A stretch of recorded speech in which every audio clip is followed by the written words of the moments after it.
Welcome back to episode 4 of That Morning Cup. Cheers. Here's what I want to talk about today. I want to go over what I read in the month of January. You guys have seen what I've read, but I kind of want to go a little bit deeper into some context with the books and break them down a little bit further, tell you how I felt about them, and not be so quick to just get it over with. But let's start with book number 1 I read in January. Crime and Punishment by Fyodor Dostoevsky. I don't even know where to begin with this book. I think I said the exact same thing last time I did a little review on this. And I think it might have been episode 1 of That Morning Cup. But I genuinely don't. This was such a phenomenal book. It was such just a anxiety-inducing, almost panic-inducing read that you could not stop yourself from going to the next page, to the next page. Even though there was times where I'm like, I don't know if mentally I could handle reading this anymore. Turn the page, because it was that good. Now, it's a pretty dense book. In this edition that I have of it, this specific one is like 450 pages. And if you're anything like me, I'm not the fastest reader, so it does take some time. But it is so worth it. There is some times where it's a little slow, I will be honest, but trust me, if you work and get through that, it's profound, it's amazing. My theory on it is why it is so anxiety-inducing is because the main character, Raskolnikov, he's hiding something in the book. Obviously, he's hiding something so huge. He's hiding a murder, but I think that taps into something in the human condition where we all have some skeletons in the closet, some things that we keep to ourselves that would be rather embarrassing or we would perceive it to be detrimental for it to come out. So I think it just kind of taps into that. And I mean, I hope nobody watching this is hiding a murder, but we're hiding something that we're insecure about, something that we're embarrassed about and whatnot. So I think that's where that stems from, where that roots from. But I highly suggest this book. It has become my favorite book of all time. It used to be East of Eden, but this now takes the cake. Yes, it's a little bit slow at times, and it's a denser read. It takes more time to read, but I really think anybody that has any interest in reading at all should read it. Even if you don't have an interest in reading, I think you should read it. And if you are somebody who is into crime books, whether true crime, although this isn't true crime, or you're just into kind of a thriller type genre of books, I know like that, what's her name? I forget what the author's name is. She writes a lot of not true crime, but just crime books. I think people would enjoy this. I think it's a little daunting to a lot of people just because they know Dostoevsky. They get intimidated, which I was when I first bought this. I'm like, man, this is an intimidating book just because he's such a prolific writer and it's a big book, it's a dense book, and will I be able to handle it? But I think this book in particular, now I haven't read any other Dostoevsky books, I think it's kind of not overhyped in the sense of how good it is, because I think you can't even begin to put into words how good this book is. But I think people shy away from reading him because they don't believe that they have the ability to read him, or it's going to be so tumultuous and just that hard to get through. But there's a book on here that I found much harder to read than this book. Because the story wasn't as good, obviously, because it wasn't a it wasn't a fictional book, rather, and just the concept around the book that the author is explaining was a lot harder to grasp than just a guy that had a theory. Raskolnikov, the character, had a theory that there's extraordinary men and there's ordinary man. And an extraordinary man, he could justify killing somebody. It's kind of utilitarianism. If he could justify killing somebody if it helps the whole. And if he's an extraordinary man, he'll be able to get over it. It won't affect him as much, and he won't feel guilt, he won't feel remorse, he won't feel anxiety, none of that. And he has the theory that what gives most murderers away is when it's ordinary men committing the murder, they become feverish. They go into psychosis, and that's what ends up, in the end, giving them away. And you'll see throughout the book, which, I mean, I've said this before, crime and punishment. There's a crime, and then there's a punishment. The crime happens very early on. I think it's like within the first 100 pages, to be honest. And then the rest, 300-400 pages, is everything he's dealing with after committing the crime, the punishment, the anxiety. He wakes up and he's having dreams where he's killing her again. He thinks everybody's out to get him. He gets sick. He has a fever. He's literally out for the count for multiple days, in and out of like just a delirium. He breaks out in sweats. He's definitely a weird type character with his psychology that Dostoevsky portrays of. He loves his mother and he loves his sister, but yet he like can't stand to be around them. And then it shows a road to redemption. Can you have redemption? There's kind of a little love story almost in there that's interesting. It's a super good book. And this coffee's super good too. But I highly suggest you pick it up and give it a shot. Even if you read 10 pages a day, it'll take you about 45 days to get it through. But I really don't think anybody would just pick this up and only read 10 pages. From the very beginning, it is so gripping and a page turner. That's book number 1. Let's move into book number 2 of January. Now I don't remember. I think it was this book. I think it's Cannery Row, to be honest. And then I think it's that. Yeah, I think it's Cannery Row. Cannery Row by John Steinbeck. Now, I love John Steinbeck. I've said it before. The thing I love about him the most is I believe that he has such a way of describing settings, and the way he uses literature to set a scene, to describe beauty, to describe horror, to describe despair, to describe anxiety, fear, whatnot. It really draws you into the story like no other author I've ever read. I know people that don't read won't get this, and I urge people and I tell people like a lot that if you could hit this type of flow state that I'm going to explain, I think a lot more people would get into reading, especially if they found an author that they like John Steinbeck or Dostoevsky. Their writing is so good that it's almost like this is like, the words aren't words, but rather they're like a little movie, if that makes sense. I'm not actually even thinking about the words that I'm reading. I'm like blacked out almost, it feels like, and in my brain I'm creating the scene. And it's so interesting how I could put the book down, and then when I pick it back up, it's like that scene and every little detail of it reappears in my head. And as I read on, the world that is inside this book that's then transferred in my head is getting developed. And forever now, when I pick up this book, I think of the world that I imagined, and that world that I imagine is unique to myself and nobody else, because it's the way I interpreted it. It's the way I thought that this thing would look and where this would be and whatnot, and how the characters look and such. But this was a really good book. Not the greatest book I've ever read by John Steinbeck, but it was great. Or it was good, rather. And it did its job in getting me off my phone and keeping me busy for a day. This is about a 200-page... it's about 200 pages, 188 pages, something like that. And I read it in a day, in like 2 sittings, I think. It was very good. Not amazing, like I said. It's interesting. It's a funny little story. There's a lot of humor in it. It's based loosely on a real town that John Steinbeck grew up in, I believe, or he lived in. I'm not totally sure, but it follows these 5 characters. Well, there's a ton of characters, but there's these 5 main group. They're not brothers, but they're people that are without a job. This takes place on the 30s, by the way.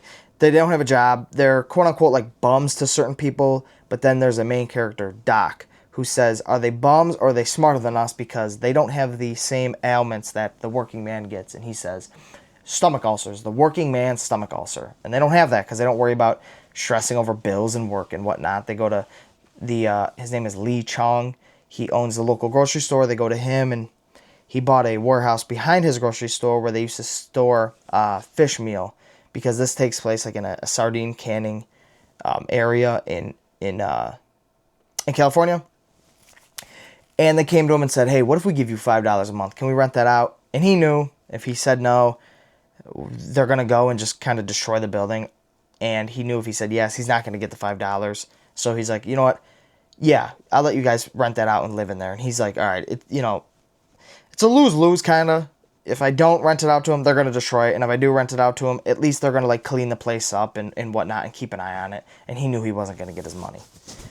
So then they end up moving in there, living, and they want to throw a party for Doc. He's a scientist in the neighborhood. And so they save up the money to throw him a party. They go catch frogs for 5 cents a frog, and they bring them back to Doc. They meet an interesting character while they're catching frogs, and it kind of takes a little pivot, which is interesting. They buy Lee Chong's truck, get that up, fixed up, and take it to where they're going to catch these frogs and whatnot. And the whole time that they're planning on throwing this party, they're talking about, is this party really for Doc, or are we just being selfish and we want to have a party? And that's kind of a theme you see reoccurring. And I'm not going to spoil it, but they throw a party once, and it does not go to plan. Doc wasn't even there. And just a bunch of just hijinks occurs.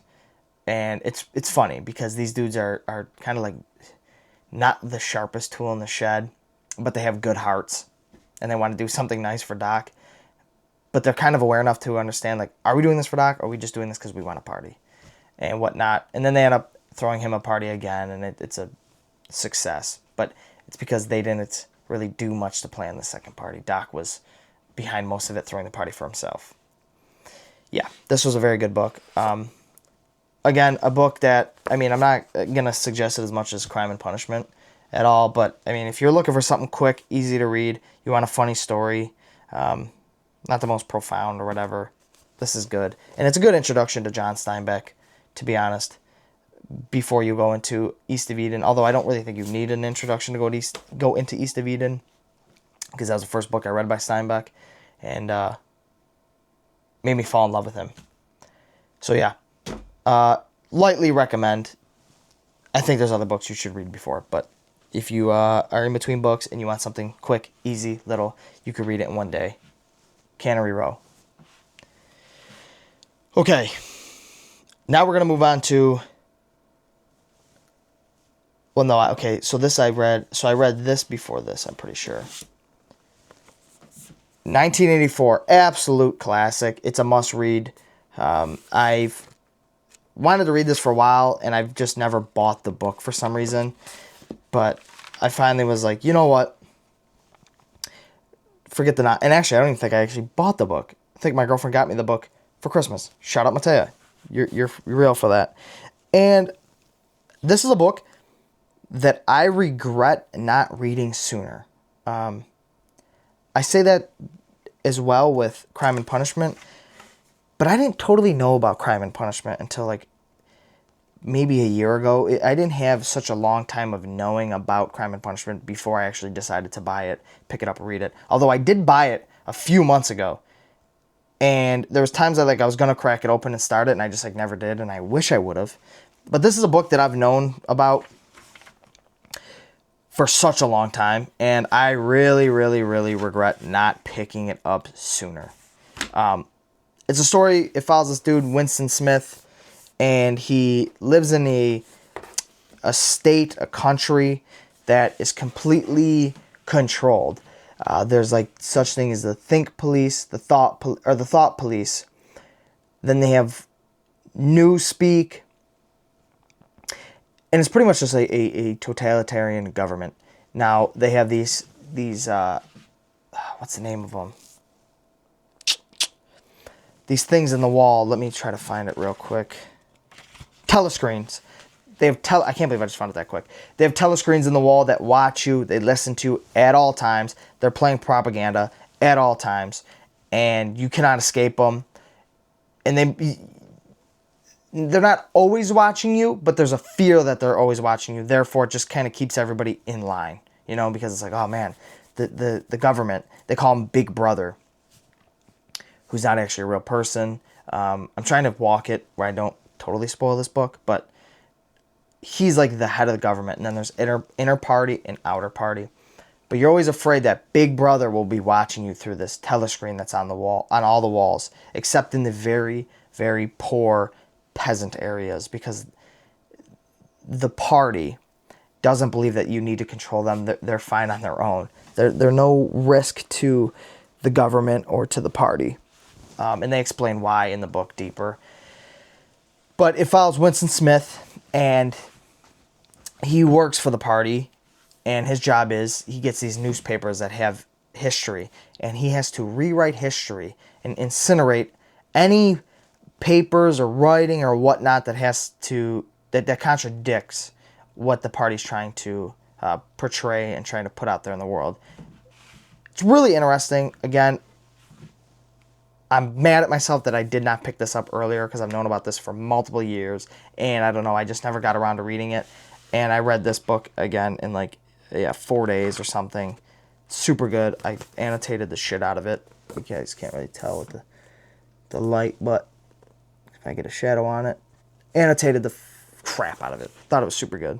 Really interesting. It's definitely nerve-wracking, because it's like, okay, this could definitely happen in real life. And it is happening in real life. There's governments that operate like this in our world as we speak today.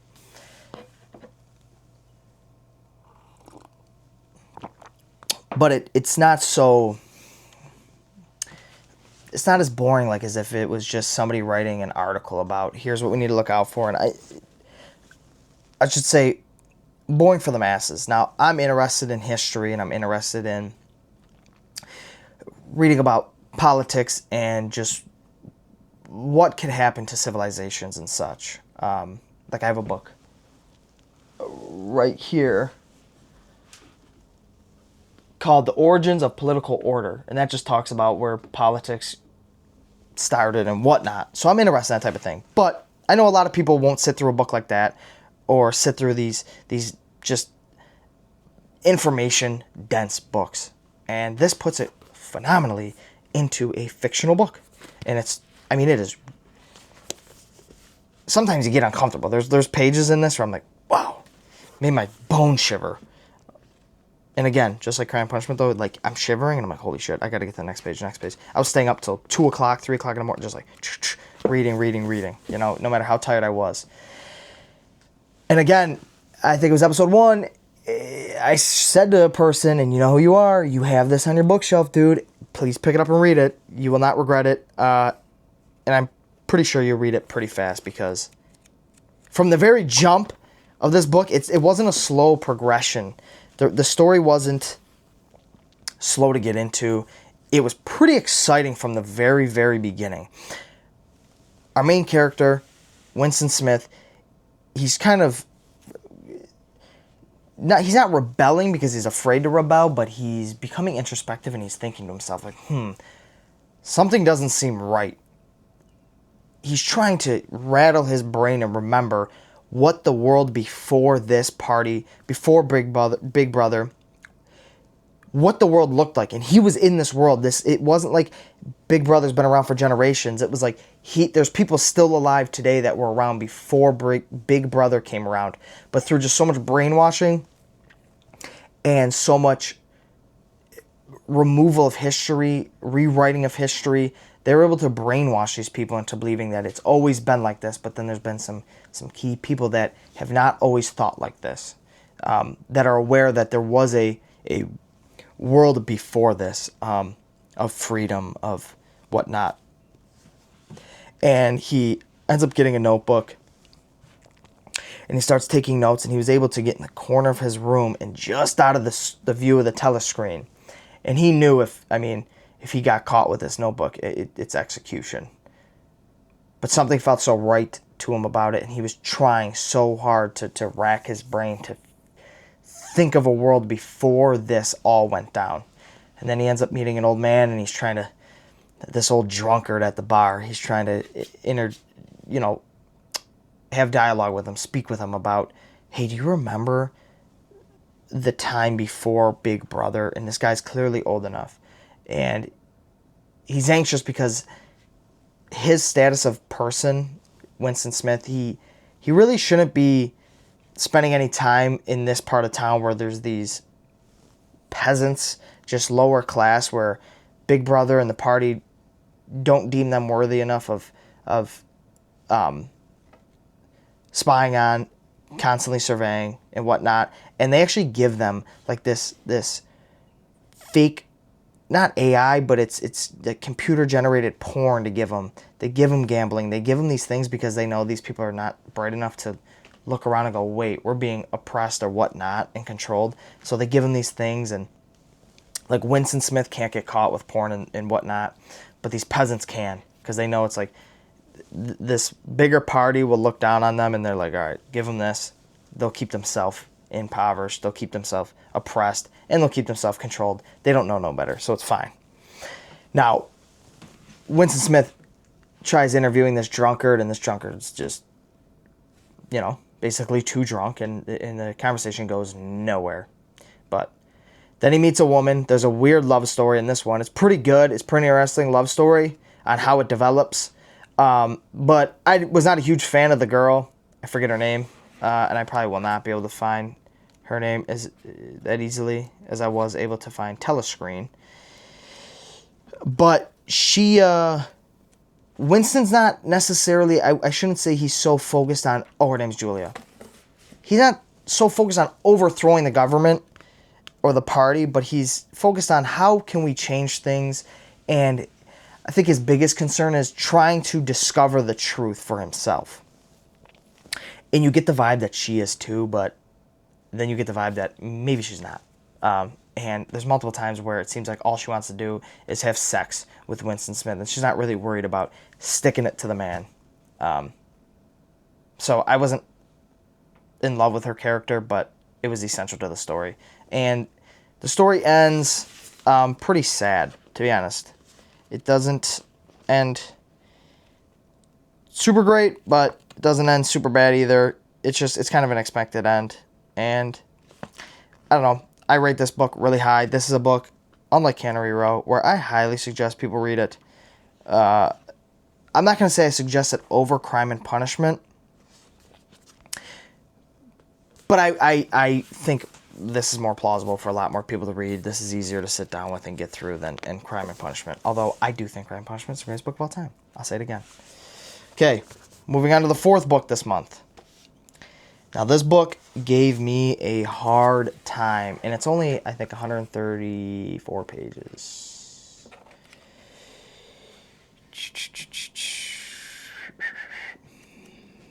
Not even. What is it? 124 pages? Yeah, I think it's, but it's 123 pages. And it is The Myth of Sisyphus by Albert Camus. What a book. What a fucking book. I think I had to spend... Okay. So I read it in 2 days. But 124 pages took me 2 days. And I'm talking 2 days. Okay? I think I spent 12 hours with this book in 2 days or something like that. I spent a lot of time. Just... His writing style is so difficult, and he's just talking about these Greek gods and talking about these philosophers and just so much intricate and niche things that I'm not super versed in philosophy, especially the philosophy he's talking about. So he's talking about these philosophers and such, and I'm like, oh man, I don't even know what you're talking about. And just the whole concept and the whole philosophy of absurdism was a little difficult to grasp, to be honest. Now, the fundamental absurdism, like, it's a conflict between man's inherent want for discovering and understanding purpose rather, and just world's the world has no inherent purpose. So human, they crave an inherent purpose to this life in this world, and the world has none. So when they say, what is the purpose to this world, or what is the purpose for my life, what is the purpose of this world, what is the purpose of everything, they ask the world that, and the world falls silent. That conflict is what absurdism is. And Albert Camus, he believes, like, the number one philosophical question in anything that philosophy should ever have even talked about is suicide. Why don't we commit suicide? And he believes that that's the number one topic, right? And so what he does is he talks about absurdism. He talks about different types of suicides. He talks about how there's philosophical suicide, and then there's obviously real suicide. And philosophical suicide is like you put your meaning and your reasoning for this life into religion or something that you can't really explain. So, like, his biggest thing is religion. If you just believe in religion, you put all of that energy and all of your purpose into religion. That's philosophical suicide. But he talks about ways that we can revolt against the absurd. Now, if we just stop even asking for meaning and we stop looking for that conflict, if that conflict stops, if you have philosophical suicide, the absurd ceases to exist. And if you kind of just give up and you go, you know what, this life is meaningless, I'm going to stop looking for meaning, that stopping of looking for meaning causes the absurd to not exist. It doesn't exist anymore. There's not that conflict. Now he says that there's ways to revolt against the absurd. And it's like, he says, can we live life without appeal? And he talks about the myth of Sisyphus, and Sisyphus was doomed to Hades, to eternally push a rock up a hill that he'll never get to the top of the hill. And he pushes the rock up the hill, it rolls down the hill, he walks down the hill, pushes the rock back up the hill. Like, it's just a continuous cycle for all of eternity. Now that just seems like the most menial, pointless task, and how could you ever be happy in that? And now the most famous quote I think of, like, in literary history, or just philosophy history, I should say, is the last sentence of this book. One must imagine Sisyphus happy. And I like the sentence he says above this, is the struggle itself towards the height is enough to fill a man's heart. And his way of revolting against this absurd is acknowledging that the absurd exists. There's this conflict for us to find meaning, and there's no meaning in the world. There's no inherent meaning to any of this. So we accept that, and instead of just giving up or whatnot, we accept it and we go, okay, well, we'll find meaning in something else. And you're not finding meaning in a religion or whatever it may be, but is the meaning in trying to find the meaning itself? Is it in the work itself? So that's why one must imagine Sisyphus happy, because does he find meaning, or is there something just in the struggle, in the daily tasks, that's enough? And we like to think that Sisyphus can't be happy, but then he goes on to argue, are we not like Sisyphus already?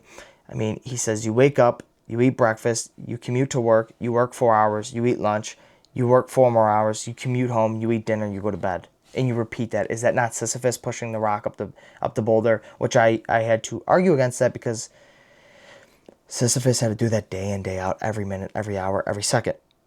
When we get out of work, we come home and we get to have hobbies. We get to do what we like to do. And I think we can find meaning in just, we get to hang out with the people we want to hang out with. We get to watch TV. We get to pick the channel. We get to watch Netflix, or we get to go to the gym. There's certain things that we get to do outside of work that would cause us to be freer than Sisyphus is. But I understand Albert Camus' argument there. Because if we're at a detached perspective, I could see how we look like Sisyphus, just working day in and day out and going nowhere. But just trying to rack my head around absurdism and then diving into existentialism and then nihilism was difficult. Now, I think I could agree a lot more with existentialism, where there's no I don't think there's an inherent meaning in the world. I really don't. But I think we should then try to find and create our own meaning and our own purpose in life. Now, that's where absurdism kind of stops. Absurdism doesn't believe, you shouldn't have hope. If you have hope, and if you believe that there's a tomorrow, if you believe that there's an afterlife, all of that, oh my God, I just fell out my sandal. If you believe in a tomorrow and if you have hope in that for the future, that's kind of a philosophical suicide. Because they believe you're taking energy away from right now, today, in this exact moment. Which that's kind of I get that. Like, he critiques religion and the belief in an afterlife, because he's like, why would you be wasting energy in an afterlife and taking away from the energy you'd be putting into right now, today, what we know we have. I still don't even fully understand it, and I've been reading extra about it for a month. It was a tough book for me. Now, it might not be a tough book for other people, but Camus' just writing overall was a way, way, way above my pay grade. But I was so fulfilled when I got through it. And it was just an interesting topic. Absurdism is interesting. Any philosophy is interesting. So, yeah, this is really good. I would suggest people read it, but I think if you can't get through a like, this isn't a book that I would suggest people that are like getting into reading pick up and just read. And I wish I would have read some other things about Camus and understanding absurdism in that a little bit more. Like, there's actually, like, I think books, like notes on this that you could read, and there's books actually about this book, breaking down this book.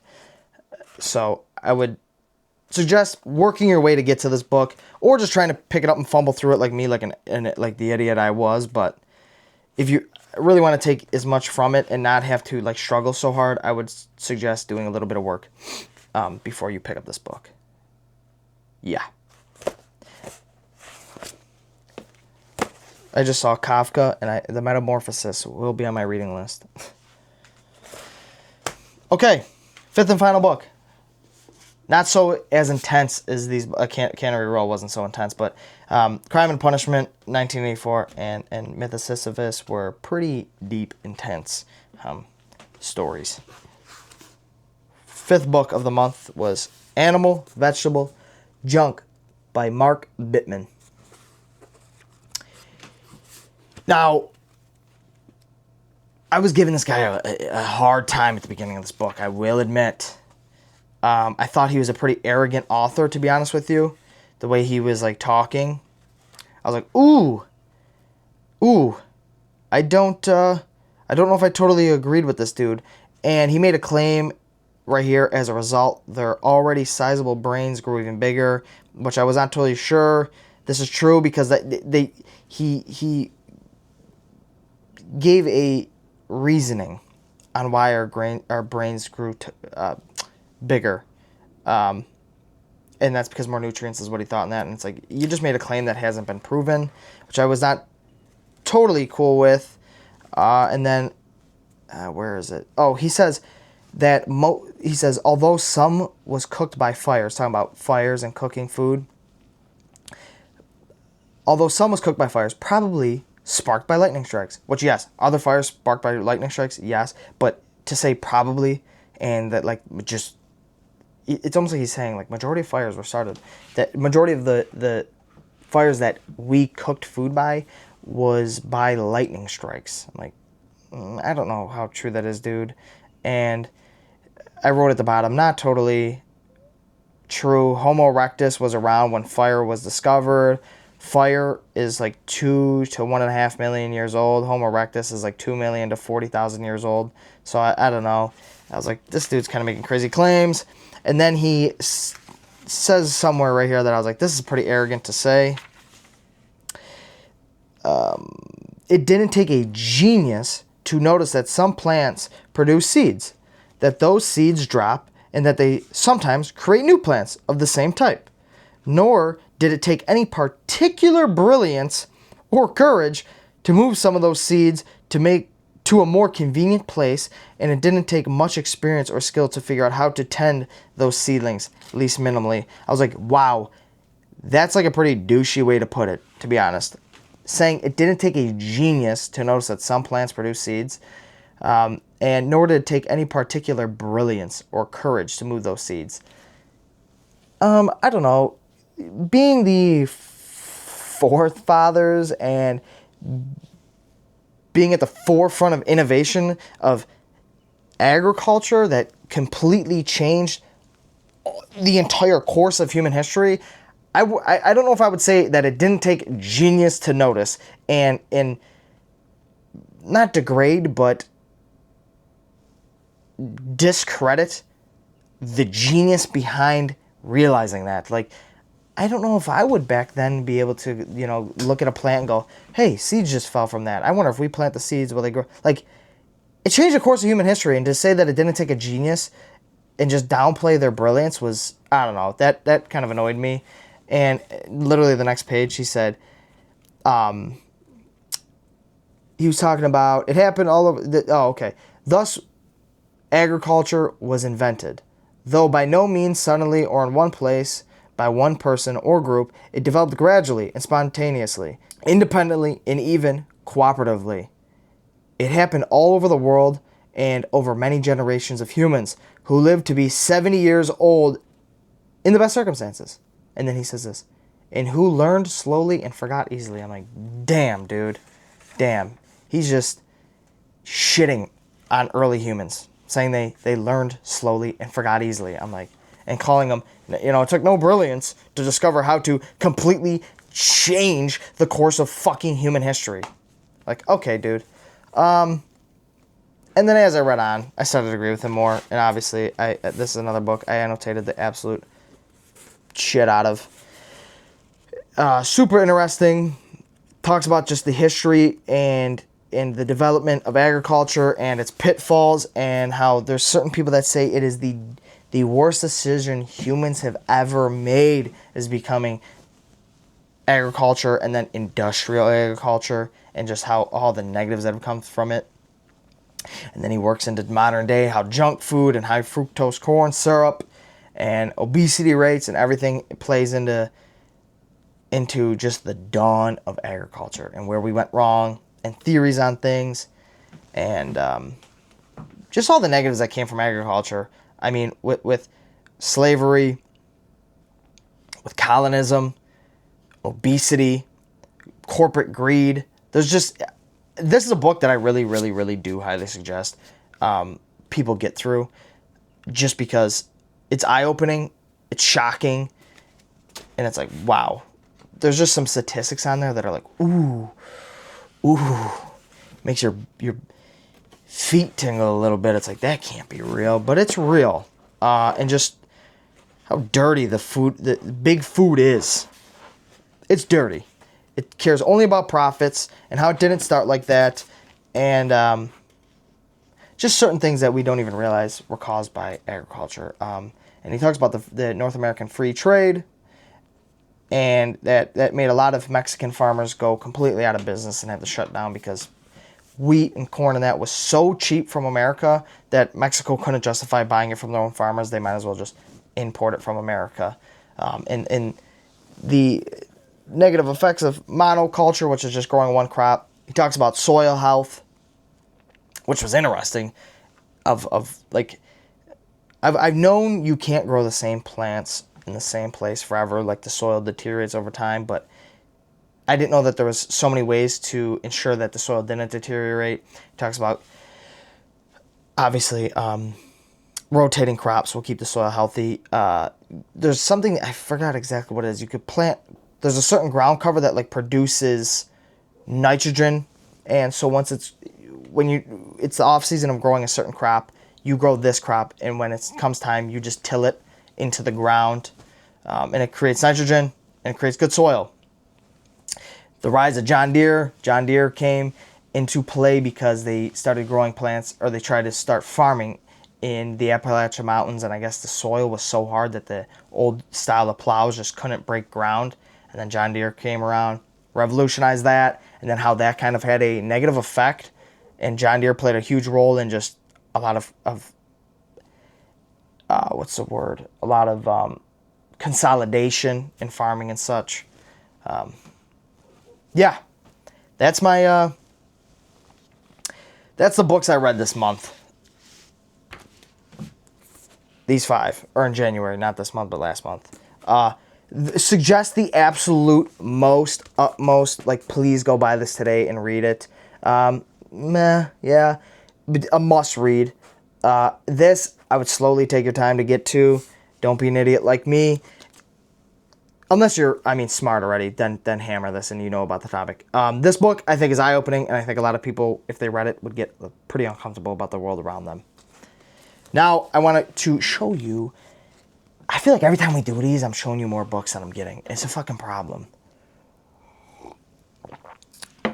But, me and Matea, you guys will see, actually. I'm going to post, me and Matea went to a coffee shop, but I don't know how I'm going to post it or whatnot. But at some point, there's going to be a video of me and Matea at a coffee shop. We went to a bookstore afterwards. We swore we weren't getting anything, and we ended up getting something. Of course, I got 2 things. But, it was like a sign that I should have got them, because, this one book that I got, I read about the night before, and I've heard about it, but I got reminded of it. I'm like, oh, that sounds like a good book. I'm like, I should order that, but I'm like, not right now. But we walked in this bookstore, and it was sitting there right next to, like, this other one, actually. It was, like, just above it with how this bookshelf was. And Matea, I didn't even notice it. Matea pointed to it, and I'm like, that's a sign. I'm getting it. And that book is The Lord of Flies. Well, it's not the, but Lord of the Flies. I was going to say The Lord of the Flies, but Lord of the Flies. Don't know a total bunch about this. I just had a quick synopsis.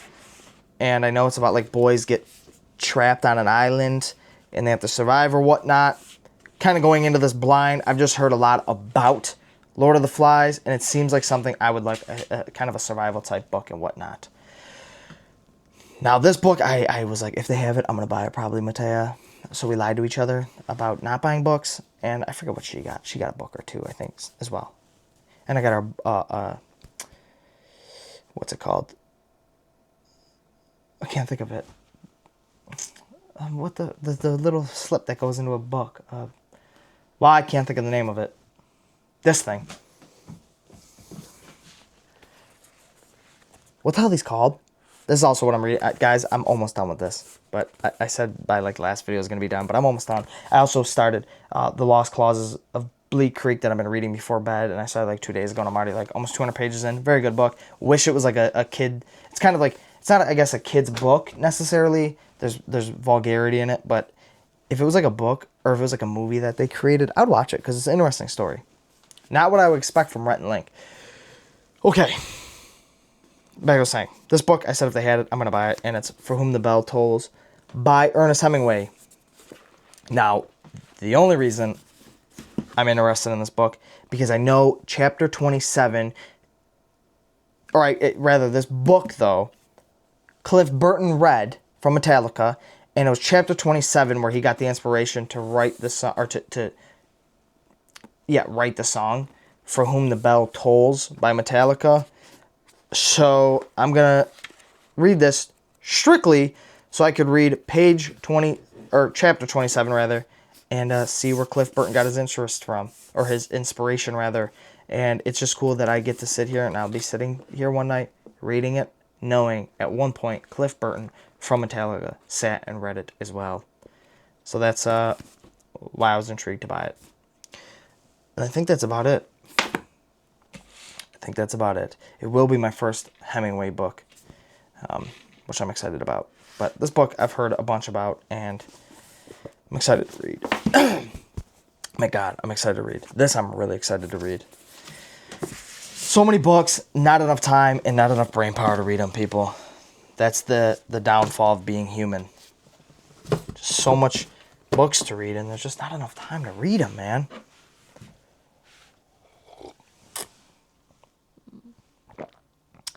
And then I did say I got the Book of Five Rings and Travels with Charlie. So much to read. It's amazing, though. Blessed that I have the ability to read and that I'm able to buy so many books and such. Like this, I literally take this is like my. You guys can't see it. I got books all like right here and books. You guys can't see all these, and these aren't even all my books. I have more books downstairs. This I have like well over 200 books, and it's literally my pride and joy. I'm so in love with all of them. All right, that's going to conclude the video. I got a big day. I had to kind of rush through this one a little bit, and I didn't have a whole bunch of time to think it through because I'm going ice fishing tomorrow with my dad and my cousin, which is exciting, and I had to get this just filmed and ready to rock and roll. And the reason I'm filming it on me DJI, the reason I'm filming it on my DJI is because my SD card was full and I needed to like get this going, and I didn't have time to transfer clips. So that's going to conclude episode 4 of That Morning Cup. I hope your cup was absolutely delicious, and I hope you guys enjoy your weekend. I'll talk to you next Friday. Peace.